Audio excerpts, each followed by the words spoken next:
Très heureux de vous retrouver, mesdames, messieurs, fidèles amis de l'autre journal. Nous voici dans un nouveau numéro cette semaine. La pandémie coronavirus avec sa gestion au Togo, on en parle encore dans cette émission avec notre invité.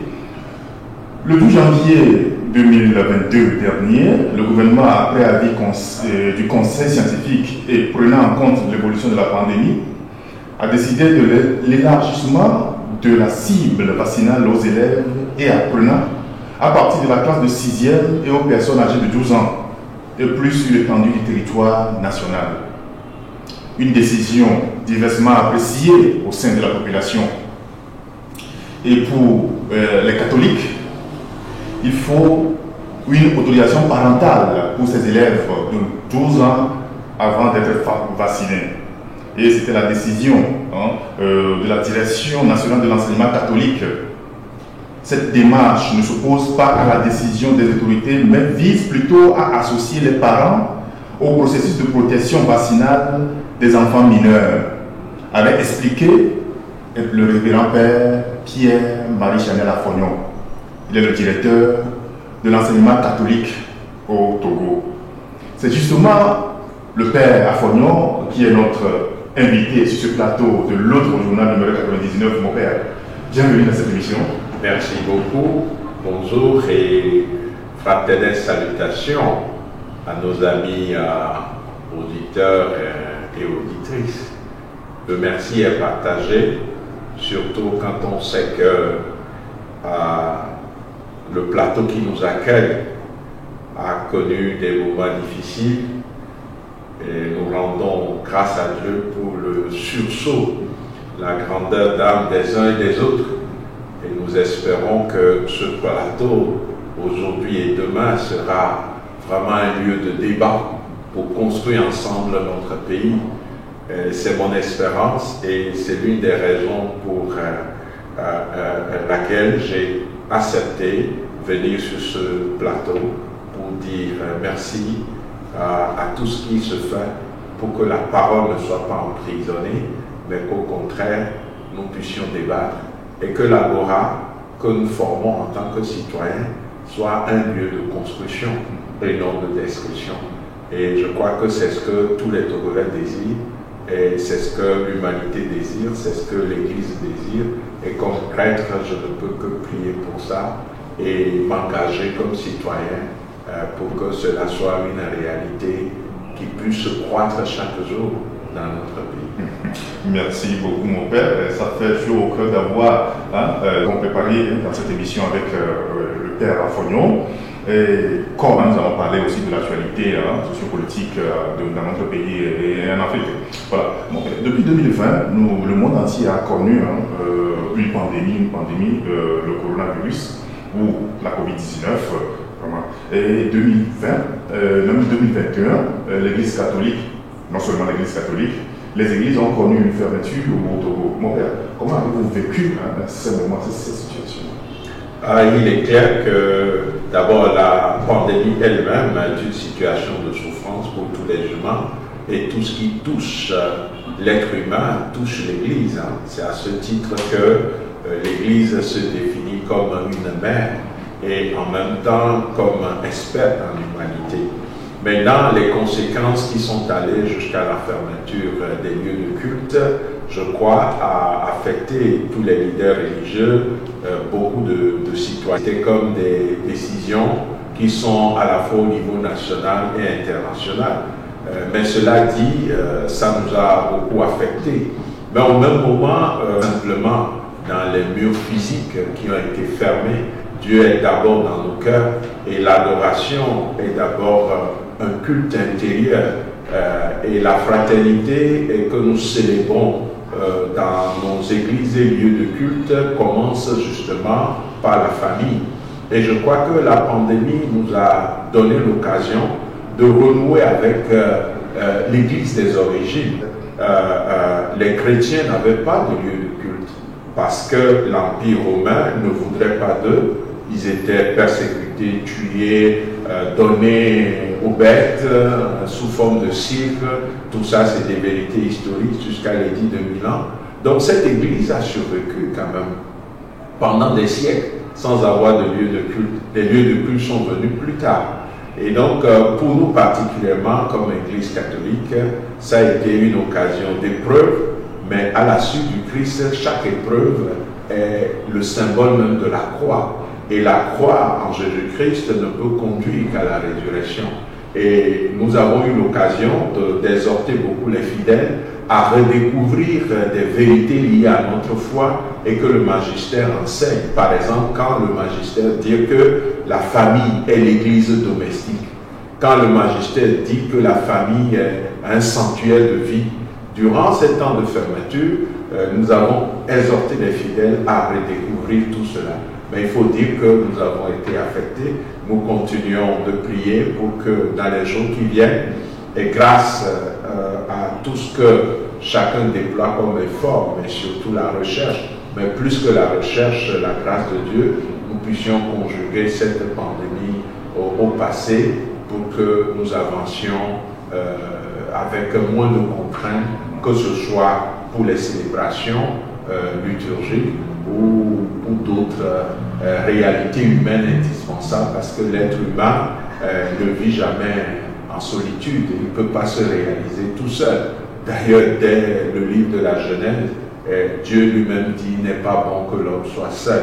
L'isolement ne fait pas du bien et ça a été prouvé. Chez nous, je ne sais pas s'il y a des études disponibles, mais ailleurs, où on fait des dépressions, des gens ont connu des moments de violence parce que l'être humain l'épreuve, mais en même temps, dans le Seigneur, ça a été une grâce dans ce sens où nous avons pu comprendre des vérités et qu'on sait dans notre tête, mais peut-être qu'on n'a pas vécu. Par exemple, un dimanche, qu'une famille puisse se rassembler dans leur salon et vivre l'Eucharistie, doivent se retrouver un dimanche, partager la parole, prier et se remettre au Seigneur. Beaucoup ont fait cette expérience. Pendant longtemps, le fait d'aller à l'église dimanche est tellement ancré en les temps de fermeture. Mais une fois encore, ça a été une épreuve. Oui, mon père, et en même temps, pendant ce temps, selon une petite enquête que nous avons effectuée ici, la pandémie a refroidi, on a l'impression qu'elle a refroidi la foi de beaucoup de chrétiens. Vous avez cette impression-là? Moi, j'ai eu l'impression contraire. Je crois que la pandémie a permis de descendre en profondeur et de ne pas confondre l'agitation et l'émotionnel qu'on trouve dans les manifestations religieuses avec la rencontre du Dieu vivant. Vous savez aussi bien que moi que notre Dieu se révèle aussi comme le Dieu du silence. Notre Dieu n'est pas que dans le bruit. Quand Dieu voudrait rencontrer le prophète Élie à la montagne, il y a eu du boucan. Il y a eu d'abord des tremblements de terre, il y a eu des coups de tonnerre, il y a eu le feu, et Dieu n'était pas dans tout ça. Dieu est passé par la brise. Au nom de l'Esprit Saint que nous avons reçu, Saint Paul dit que l'Esprit est versé dans nos cœurs. Et tout cela nous amène à comprendre aussi qu'en fait, la polarisation de notre vie de foi. Et moi, je pense que ce qui a donné l'impression qu'il y a eu un refroidissement, c'est plutôt ça. Je peux me tromper, je n'ai pas fait des études macro, mais au niveau micro, ceux qui ont profité pour être assidu à la lecture de la parole de Dieu, à la prière personnelle, à la prière en famille, en petits groupes, je pense qu'ils ont plutôt gagné en termes de proximité personnelle avec le Christ. Mais ceux qui sont restés dans la nostalgie, qu'il n'y a pas la louange par exemple, il n'y a pas des danses, il n'y a pas la guitare qui sonne, il n'y a pas la batterie qui fait un boucan terrible, effectivement, ils ont peut-être cherché leur consolation ailleurs. Mais du coup, ça peut aussi montrer que nos lieux de culte ne doivent pas devenir comme si on était, que Dieu me pardonne, dans des spectacles où les gens viennent en fait pour se défouler, pour danser, parce qu'on ne peut pas aller danser ici et là. On met les mêmes rythmes et quand on a dansé pendant 1 heure de temps, on s'est beaucoup fatigué, on a transpiré et on estime qu'on a rencontré Dieu. Oui, Dieu peut se rencontrer là aussi, mais il se rencontre aussi dans le silence, dans l'adoration, dans le cœur à cœur. Parce que Jésus l'a dit, quand tu veux prier, rentre dans ta chambre intérieure. Et là, le Père t'attend. Et cette chambre intérieure, c'est Dieu au cœur de notre vie. Et donc, je pense que certains ont fait cette expérience, mais d'autres, effectivement, étaient très perturbés et peut-être aussi n'ont pas continué leur cheminement. Mais ça voulait dire quand même que ceux qui sont allés de ce côté, sans les juger, avaient besoin d'approfondir leur foi, de ne pas être simplement dans une expression de foi qui reste sensationnelle et émotionnelle. Dieu ne se résume pas des émotions. Dieu, c'est une expérience spirituelle, c'est une expérience intégrale, au point où même dans la prison, on a vu des chrétiens qui ont fait ces expériences. Depuis leur prison, ils ne peuvent plus avoir droit à quoi que ce soit, parce qu'il y a eu des prisons dans les pays communistes où des gens ont été jetés là toute leur vie, mais ils ont fait l'expérience spirituelle dans cette prison où en fait il n'y a pas de célébration. Donc le chrétien ne peut pas dire, parce que le lieu physique semble être bloqué, alors ma foi aussi est bloquée. Donc nous avons besoin de continuer à cheminer, la grâce de Dieu est là, et tout ce que je viens de dire, ce ne sont pas des jugements, loin de là, je suis en train d'analyser simplement. C'est ça. Merci beaucoup mon père. Alors, comment appréciez-vous, vous, en tant que prêtre catholiquement, appréciez-vous la gestion même de cette pandémie par le Togo? Est-ce que vous connaissez? Bon, j'ai eu l'impression que la gestion chez nous a cherché à assumer, disons, une forme de pression internationale. Et je me demande, est-ce que ça pouvait être autrement? Quand on voit, par exemple, tout ce qui se disait sur les médias, j'ai eu l'impression qu'au niveau mondial, on a créé une forte phobie sociale, et que les médias, vous me pardonnez, hein, je ne suis pas en train de critiquer les médias, mais de façon consciente ou non, les médias ont beaucoup contribué. Et puis, quand tu entends le nombre de morts et tout ce qui se dit, on a beau être courageux, et quelque part, il y a une forme de panique qui s'installe. Alors, pour les gouvernants qui doivent gérer des situations de phobie et de panique presque mondialisées, on peut aussi comprendre que des fois, la gestion donne l'impression qu'on est dans des décisions à 2 poids 2 mesures, des décisions de précipitation. Nous avons eu cette impression, mais ce que l'Église a eu à faire, c'est de maintenir, quelle que soit la situation, quelle que soit la crise et le degré de phobie, je pense que ce que l'Église a cherché à faire, c'est de rester éveillé, d'être comme la conscience dans le pays pour dire ce qui est mieux pour la personne humaine. Cela dit, je crois que les vraies critiques viendront après coup, parce que personne n'a été préparé pour gérer une telle crise. Et quand nous sommes dans notre pays, le Togo, la situation a été encore plus difficile, à mon avis, parce que déjà, les structures qui doivent prendre en charge la santé publique dans notre pays étaient déjà en crise aussi, dans ce sens que il faut aller voir nos hôpitaux, il faut visiter nos centres de santé, le lit sur lequel certains malades dorment. Il y a des malades qui sont encore soignés en même le sol. Moi, je suis fréquent dans les hôpitaux et dans les centres de santé. Mais ça fait que gérer une pandémie avec un système de santé qui avait déjà ces difficultés, cela a dû compliquer un peu la tâche à nos autorités. Et je crois qu'ils ont pris l'option de prévenir. Mais quelquefois, on a manqué de début de la crise. On aurait pu être plus vigilant pour qu'il n'y ait pas de mort.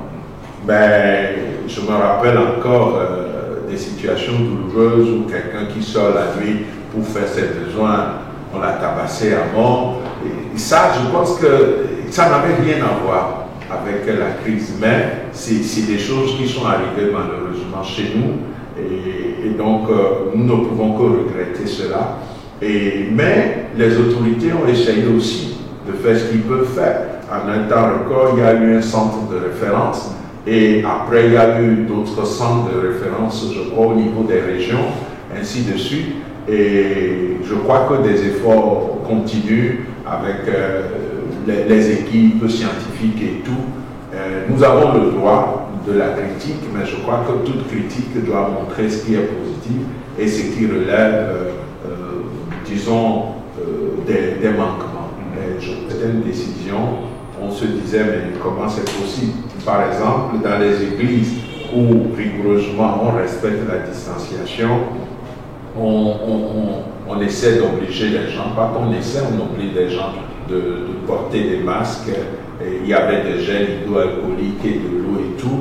Quelquefois, les décisions, on avait l'impression que ça touchait, ça frappait davantage les lieux de culte de façon générale que d'autres lieux dans la vie sociale où il y a aussi des interactions. Mais tout ça, je pense que chacun peut donner des raisons. Nous ne sommes pas là pour juger et condamner qui que ce soit, mais moi, mon espérance, c'est que cette crise puisse nous sensibiliser surtout nos gouvernants, pour qu'on puisse investir dans la santé pour les populations. À ce niveau, il y a des manquements et j'espère que nous allons aller progressivement vers un système de santé qui vraiment est au service de tous les citoyens en tenant compte des pauvres aussi. Et du coup, il y a eu la loi qui doit permettre l'assurance universelle, si je peux ainsi parler. Mon souhait serait qu'il y ait des décrets d'application dans les meilleurs délais pour que chaque Togolais, même le plus pauvre des Togolais, quand il est malade, on puisse sauver sa vie, parce qu'il y a un système de solidarité nationale qui permet de le prendre en charge. Parce que le vivre ensemble harmonieux vise le bien commun. Et le bien commun, c'est aussi tout ça. Et quand nous parlons des droits de l'homme, ce n'est pas simplement les droits de la première génération, mais c'est aussi tous ces droits. L'être humain, quels que soient ses revenus, a besoin que quand il est malade, il soit soigné dignement.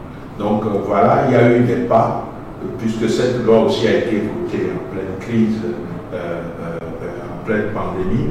Je me dis, est-ce que ce n'est pas une prise de conscience pour que dans le pays, on puisse aller vers l'assurance universelle?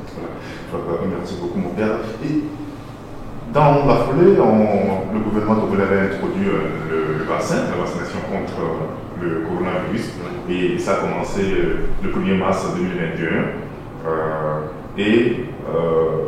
Quand on a évolué un peu, on a rendu obligatoire cette vaccination. Et entre-temps, certains ont parlé de faire peur aux gens. Et dans l'église catholique et dans les églises éventuellement, on avait voulu introduire cette vaccination obligatoire, mais ça a été sujet à polémique, à discussion discussion entre les évêques et le gouvernement populaire? Oui, ce que vous rappelez relève d'un passé très récent, mais nous l'avons tous en mémoire. La référence au fait que je ne vais pas trop commenter, mais quand j'ai écouté ça sur les réseaux sociaux, je me suis dit, est-ce qu'on a sorti les propos de leur contexte? Si c'est le cas, ça s'arrête là. On peut parler d'une manipulation. Mais si l'intention était effectivement de faire peur au Togolais, je crois que ce n'est pas véritablement la mission de l'autorité. C'est vrai qu'on dit que la peur du gendarme est le début de la sagesse, mais prenons peut-être la notion de peur ici comme une prise de conscience. Mais si c'est la peur au sens de terroriser, dans l'économie de toute la communication, il me sera très difficile de me prononcer sur ça, mais je ne sais pas si cette terreur dont il est question est intentionnelle ou c'est juste un élément de communication et donc quelque chose à ne pas prendre dans le sens littéral. Cela dit, je crois que le gouvernement a eu le souci de vacciner et on le voit aussi dans d'autres pays, ce n'est pas spécifique au Togo, parce qu'à un moment donné, il y a eu un débat qui a divisé même la communauté scientifique. On s'est dit que les firmes pharmaceutiques voudraient faire de l'argent. Et voilà pourquoi ils sont en train d'insister pour qu'on puisse vacciner beaucoup de gens. D'autres écoles se sont dit, est-ce qu'on va nous donner les vaccins? On n'a pas les moyens de produire les vaccins en Afrique. Ceux qui ont les moyens d'en produire en font une stratégie de souveraineté. On voit bien la Chine qui avait son vaccin, l'URSS, les États-Unis, l'Angleterre. Bon, c'est la France, je ne pense pas que la France a eu de vaccins spécifiques, mais quand même, il y a eu, on a dû donner crédit à tel ou tel autre vaccin selon le lieu ou le pays de provenance et tout ça. Donc, cela aussi a créé une division. Certains se sont dit, mais si ces grands du monde même sont en conflit entre eux et font du vaccin une question de souveraineté, comment des pays en développement comme nous autres, nous allons entrer en jeu en quémandeur? Et si il y a eu aussi un débat d'école dans ce sens, il y a eu aussi un autre débat qui dit qu'en fait, la pandémie n'est pas si grave. Et que si on voit déjà que beaucoup d'enfants peuvent avoir le virus sans développer la maladie, beaucoup de jeunes ne feront pas la maladie dans sa forme grave. Et en 2 ans, le nombre de décès, le nombre de personnes contaminées et guéries, le nombre de ceux qui ont été contaminés, qui n'ont pas fait véritablement la maladie, certains se sont dit, est-ce que c'est véritablement une question de santé publique qui doit être la priorité des priorités en santé pour des pays en développement, au moment où d'autres pathologies, comme le paludisme, comme les infections et d'autres pathologies chroniques comme les cancers et les insuffisances rénales que nous ne pouvons même pas prendre en charge chez nous, sont laissés là. Et ceux qui tombent, ou bien ceux qui ont le malheur de développer un cancer ou d'avoir une insuffisance rénale, sont comme programmés pour la mort s'ils restent au Togo. Alors certains se sont demandé, mais est-ce que la priorité c'est vraiment le coronavirus? Donc avec tous ces débats, on devait vacciner. On peut comprendre nos gouvernants, mais peut-être qu'on aurait pu créer davantage de débats, d'échanges où les citoyens se sentent plus concernés par ce qui se fait, ce qui se décide. Bon, mais on se dit aussi, quand on est en contexte où tout est organisé en termes d'urgence, est-ce qu'on a vraiment le temps matériel de consulter? Mais dans tous les cas, on a eu à un moment donné une forme de refus. Est-ce que l'Église catholique a dit clairement, à travers la conférence des évêques du Togo, c'est qu'on ne peut pas contraindre, obliger, imposer aux citoyens de se faire vacciner. Et que cela est contraire à la vision que l'Église a de la personne humaine. Parce que ça viole la liberté de l'être humain. Et même Dieu qui est tout puissant, il respecte notre liberté. Voilà pourquoi on peut accepter être à la suite de Dieu ou non. Et ça, c'est très ancien. Hein. Je crois que c'est dans Deutéronome chapitre 30 où Dieu dit, voilà, je mets devant toi la vie et la mort, je mets devant toi la bénédiction et la malédiction, choisis. Et Dieu s'empresse pour donner un conseil, choisis la vie pour vivre avec ta prospérité. Donc, notre Dieu n'est pas un Dieu qui violente les personnes, qui s'impose et tout.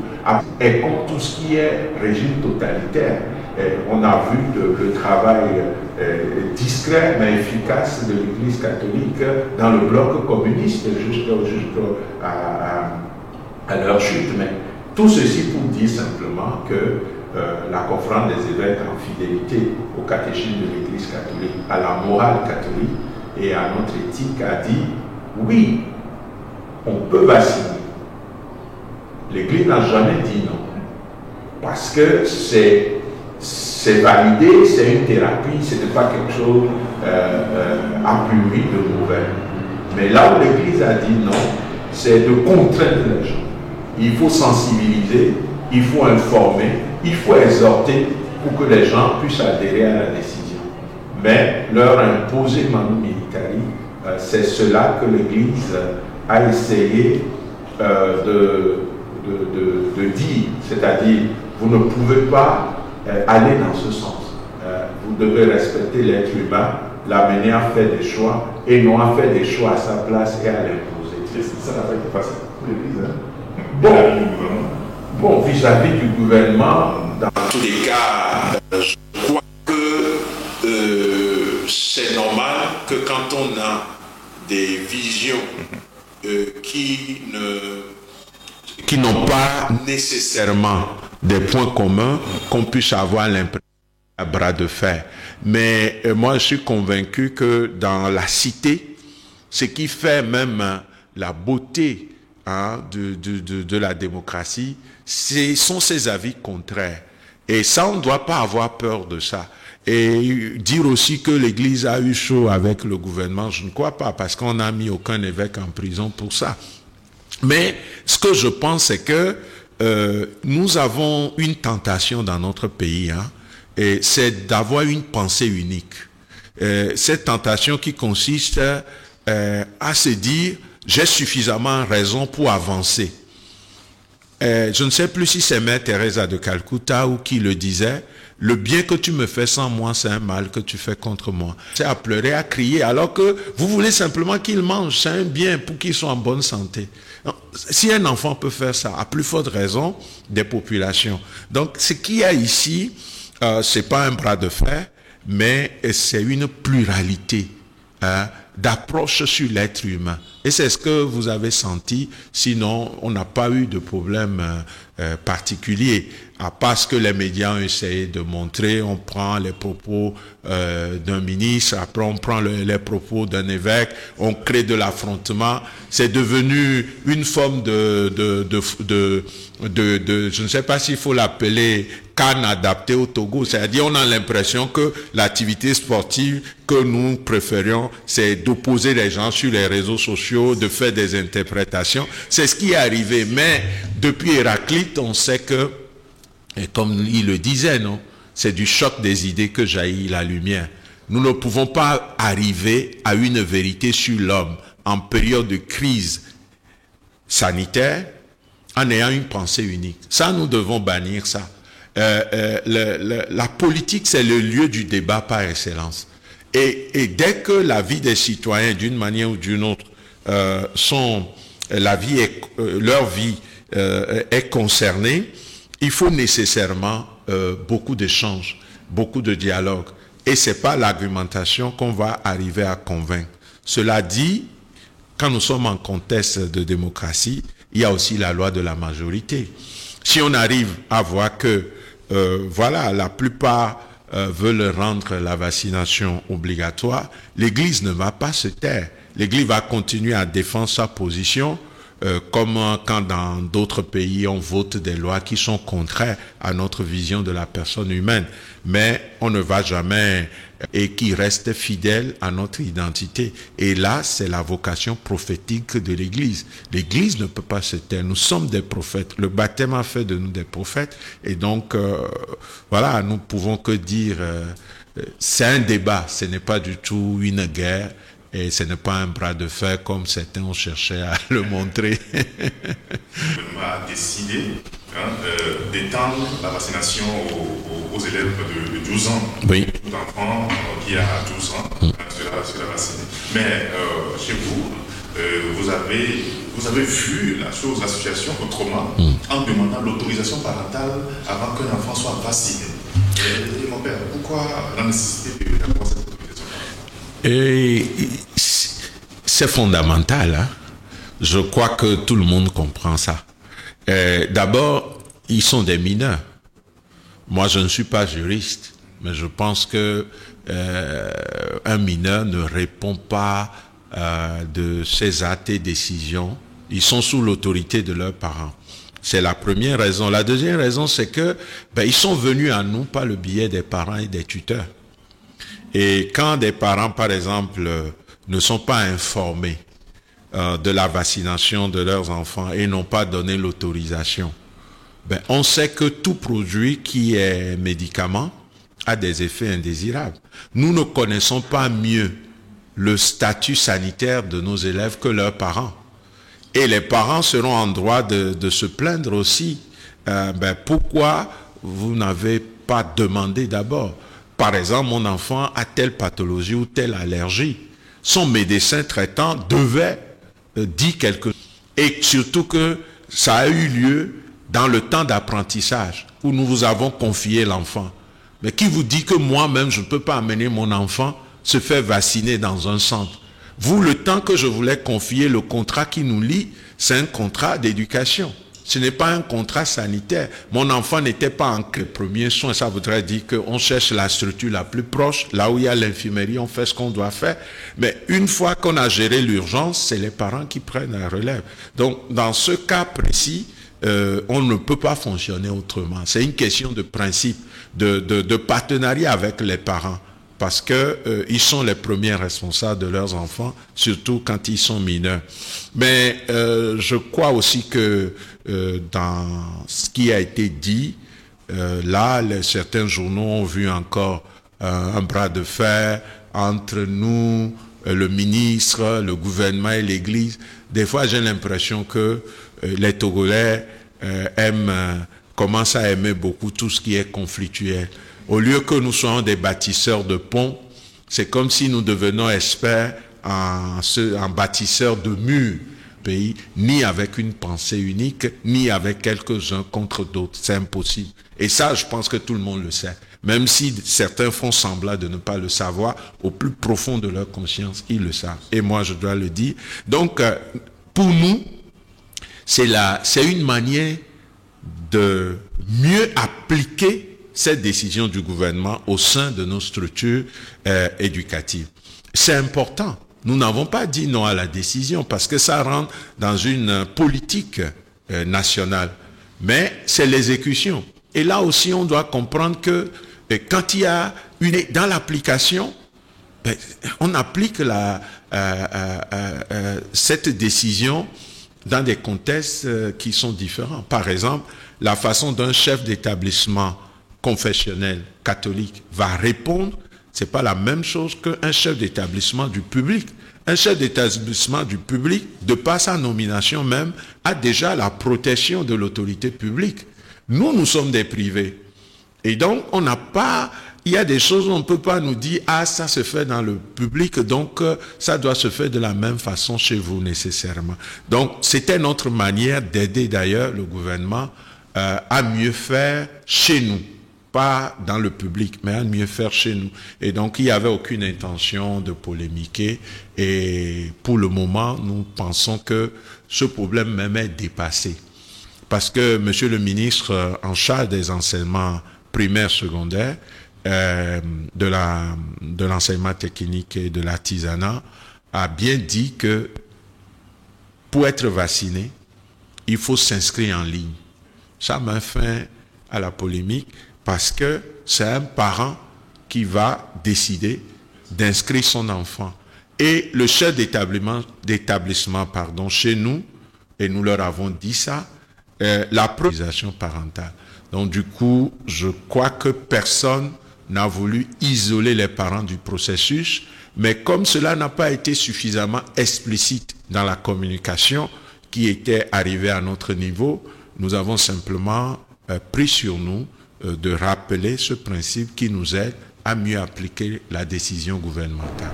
Merci, Mortel. Bon, avant de clôturer cette première partie, Mortel, je suis sûr que nos suiveurs, nos fidèles de l'émission L'autre journal, voudraient savoir aussi, comme moi, aujourd'hui, est-ce que des parents se sont manifestés? Est-ce que des enfants ont été vaccinés?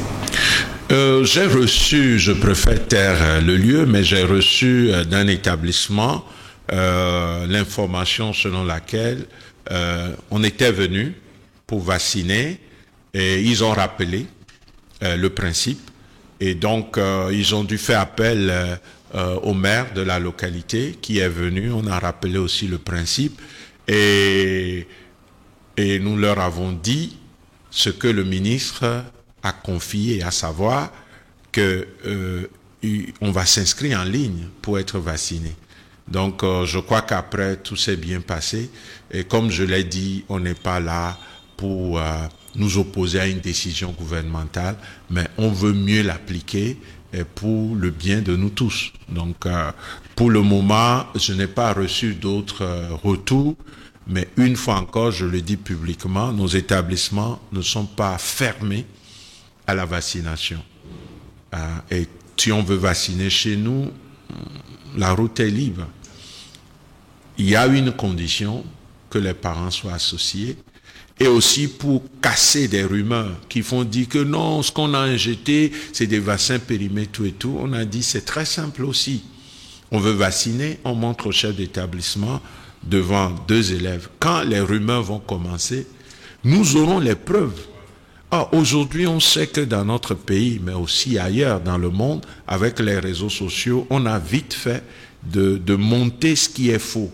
Alors pour nous, c'était une façon d'avoir des preuves pour même défendre le gouvernement. Dit non, c'est archi faux. La vaccination chez nous, nous avons vu la date de péremption, tout ça. Les gens là aussi ont dit, est-ce que le père Afognon pense que le gouvernement va injecter des vaccins périmés aux enfants? Je dis non, je ne peux jamais penser ça des autorités publiques. Mais c'est pour aider le gouvernement à contrecarrer les fake news. Et quand des élèves, en plus du chef d'établissement, vont dire, mais nous-mêmes on a vu la date de péremption, nous pouvons nous appuyer sur ça pour monter au front et dire on n'a jamais les faussetés qui sont vite montées sur les réseaux sociaux.